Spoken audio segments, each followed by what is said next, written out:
Hiya, I'm Dr. Neil Cox from the University of Reading, and I'm here briefly to talk about Reading Salem Witch Child, The Guilt of Innocent Blood by Christina West.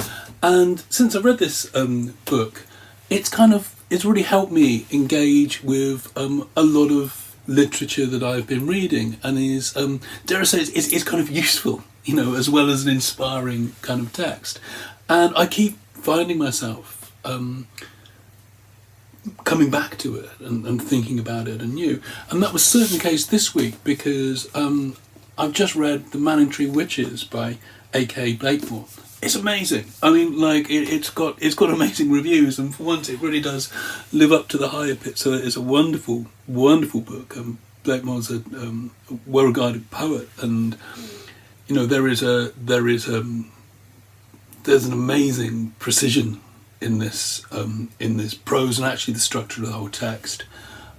It's earthy and it's visionary, and often Blakemore's work is described, one of the words I often hear used to describe it is woozy, and it has indeed. This novel has got this incredible kind of woozy feel to it. It's about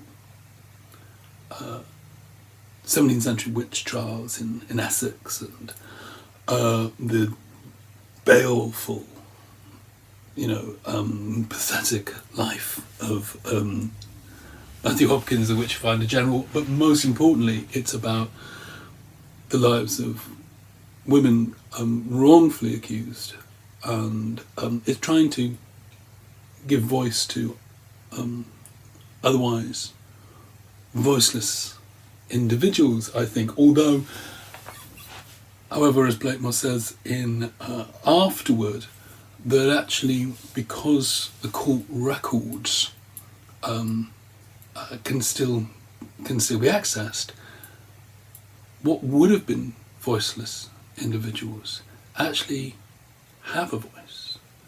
And I'll return to that momentarily. What really struck me about this novel, because of the influence of Christina West's book, is the construction of childhood within it. And childhood, I think, is something that maybe even if you read The Manningtree Witches just, for pleasure, read it through, you might not even register it as a kind of a thematic concern or something to even think through. And that's one of the things that interests West in her work. She's focused on the legacy of Salem and Salem trials, and the sense in which childhood can both be seen as something that's kind of on the periphery of the trials, something that's not really what they're circling around. No children were killed, and West is very good in pointing out actually how precarious that kind of statement actually is. But also that discussions of Salem, the Salem trials themselves, actually do constantly turn on the question of childhood. And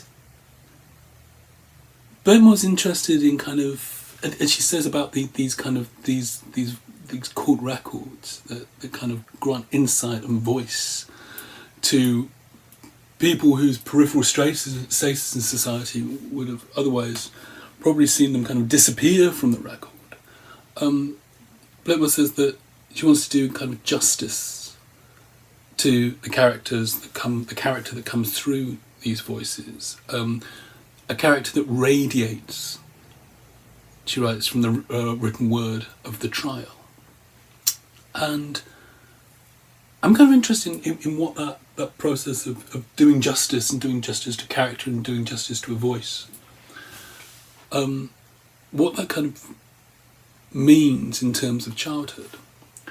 When we think about doing justice to these events and to these people and these characters, what does that kind of move to justice require of our storytelling in terms of childhood? How is the storytelling positioned in terms of childhood? What must childhood be for this storytelling? What must the narration know about children? And what must the narration not know about children?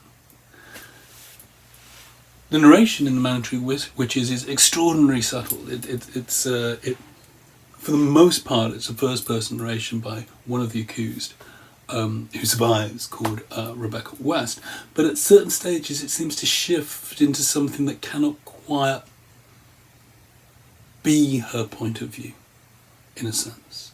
Something with a kind of a wider knowledge, and it's unclear, deliberately so, how these quite align. So at certain stages in the narration, in Western narration, there is a knowledge, for example, of the motivation of children who are, disrupting a church service.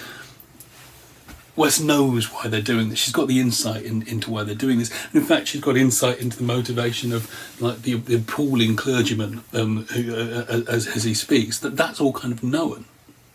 But as there's a shift to that kind of other narration, there are these boys playing on mud flats and they're disobeying some women. And suddenly the narration doesn't know anything about their motivation at all.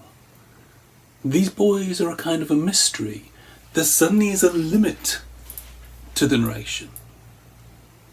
When we're thinking about the justice of this piece, of returning a kind of a justice, of a writing that is serving a kind of justice, what does it mean for that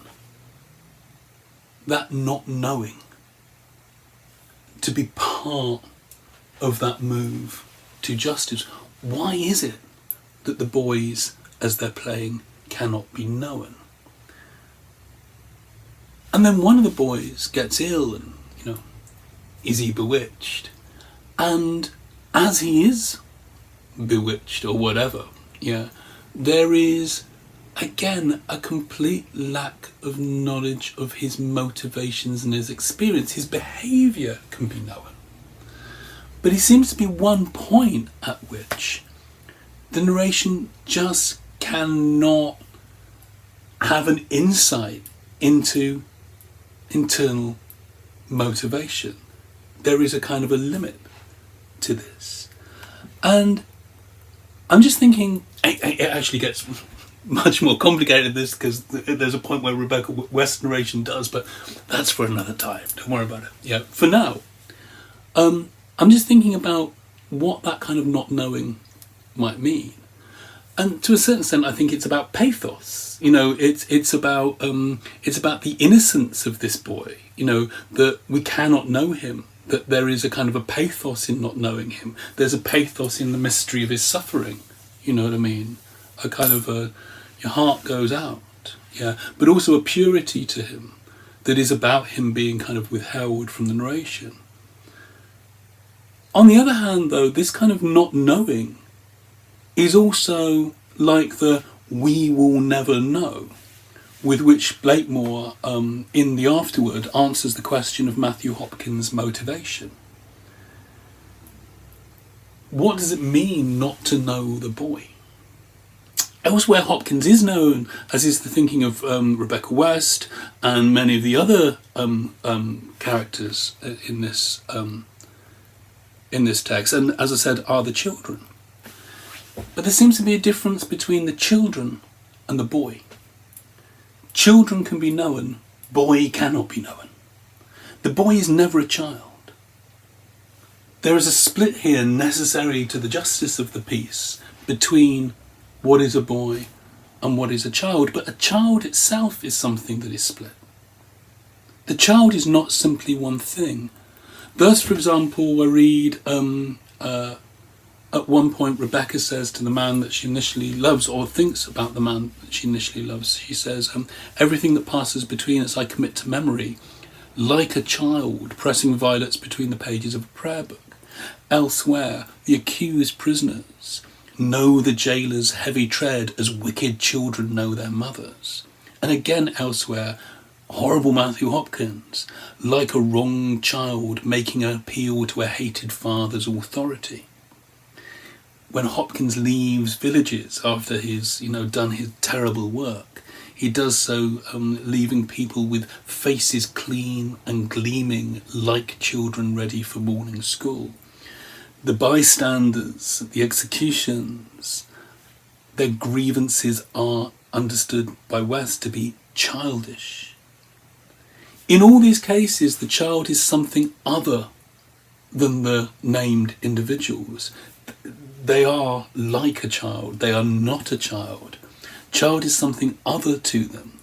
But the actions of these people and their thoughts can only be known through this thing that they are not.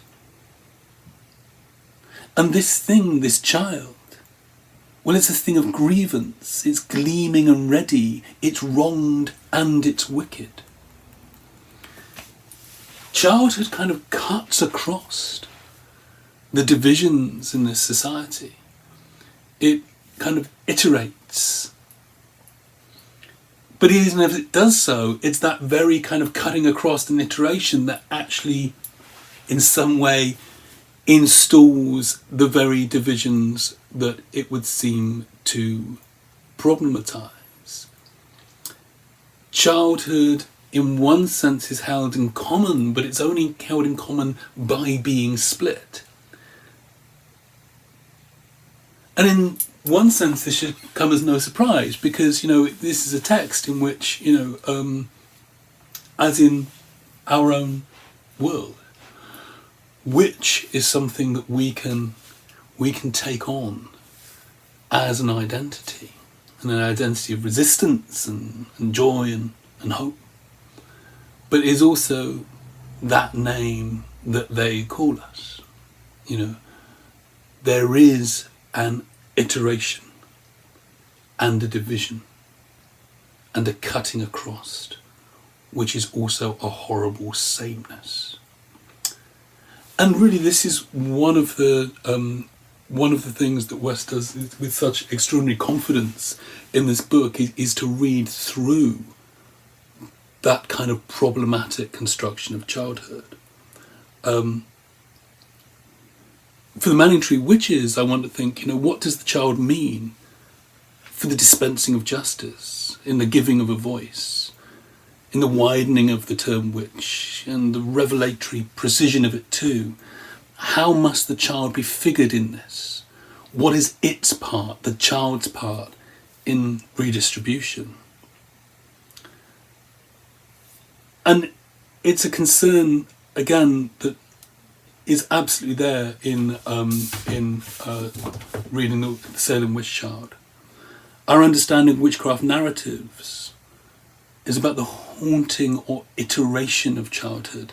As West says, our understanding of the relationship between child and witch hunt, child and legal status both inside and outside court, of what childhood is, and crucially of our own investment in reading childhood at all, is what is kind of upmost in her mind when she's reading it. To think about childhood in terms of the witch is really to kind of disrupt many of the seemingly easy, straightforward oppositions. It's to find oneself in really unfamiliar and uneasy ground in terms of witch scholarship. And the best way of understanding what the stakes are in that is through this incredible book.